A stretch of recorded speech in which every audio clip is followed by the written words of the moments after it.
यादव का फसली रे।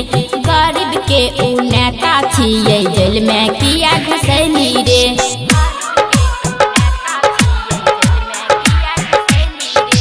रे बेईमान मानिक नकली पप्पू यादव का फसली रे। गरीब के ऊ नेता छियै जेल में किया घुसैली रे। झूठ के करे छही, झूठ के करे छही ओकरा बदनाम रे।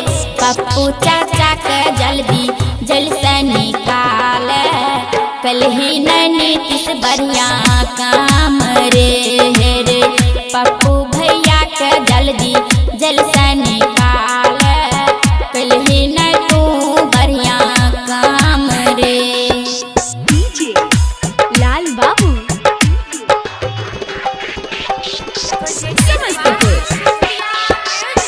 पप्पू भैया के सुने कुछ जदी हई तो गरीब के शराप लगतो निक नहीं हई तो।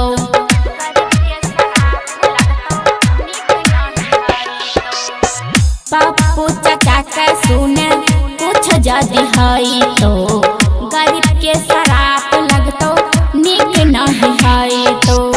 पप्पू यादव छियै, पप्पू यादव छियै विकास के नाम रे।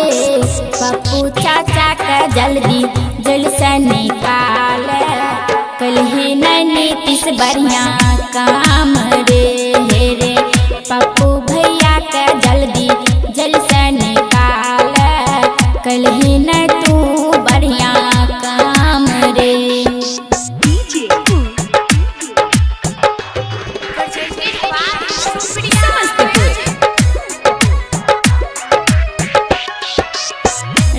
लख बिंदर कहो मैंने जोन बात रे। नाही तो जनता मारतो चूतर पलायत रे।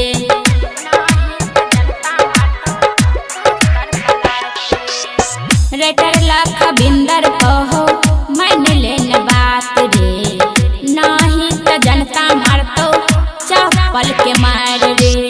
ज्योति यादव कहो, ज्योति यादव कहो करने परेशान रे। पप्पू चाचा के जल्दी जेल से निकाल, कल ही नहीं नीतीश बढ़िया काम रे। रे पप्पू भैया के जल्दी जेल से निकाल, कल ही नहीं तू बढ़िया काम रे। रे बेईमान मानिक नकली पप्पू यादव का फसली रे। गरीब के ऊ नेता छियै जेल में किया घुसैली रे। झूठ के करे छही, झूठ के करे छही ओकरा बदनाम रे।